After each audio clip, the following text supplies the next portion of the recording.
আসসালামু আলাইকুম সবাইকে।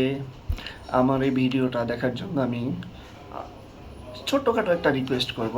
আমার এই ভিডিওটা মূলত হচ্ছে জামাত শিবিরের ভাই ও বোনদের জন্য।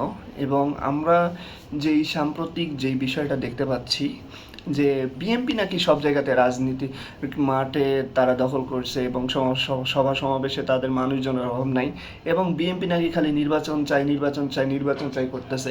আসলে আমরা তো মেন পার্থক্যটা জানি। আমরা জামাতের যেই মেন দুঃখ সেটা জানি, তাদের হচ্ছে নিবন্ধন নাই।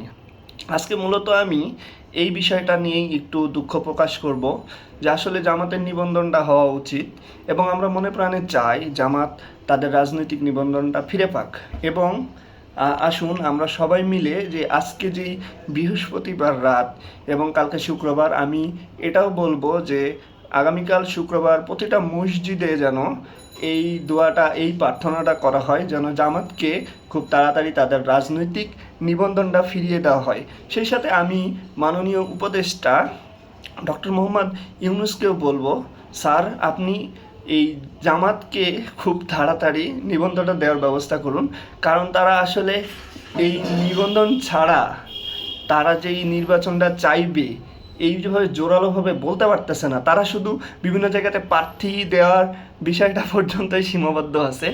আমরা শুনতেছি এই জায়গাতে জামাতের প্রার্থী, ওই জায়গাতে জামাতের প্রার্থী, কিন্তু তারা আসলে নির্বাচনটা চাইতে পারতেছে না।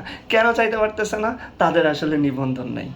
আসলে আসুন আগামীকাল শুক্রবার এই জামাতের জন্য আমরা বিশেষভাবে দোয়া করি। প্রত্যেকটা মসজিদে মসজিদে আমরা দোয়া মাহফিলের আয়োজন করি যেন জামাত তাড়াতাড়ি নিবন্ধনটা পায়। সকলকে আবারও আমার শুভেচ্ছা এবং সালাম। আসসালামু আলাইকুম।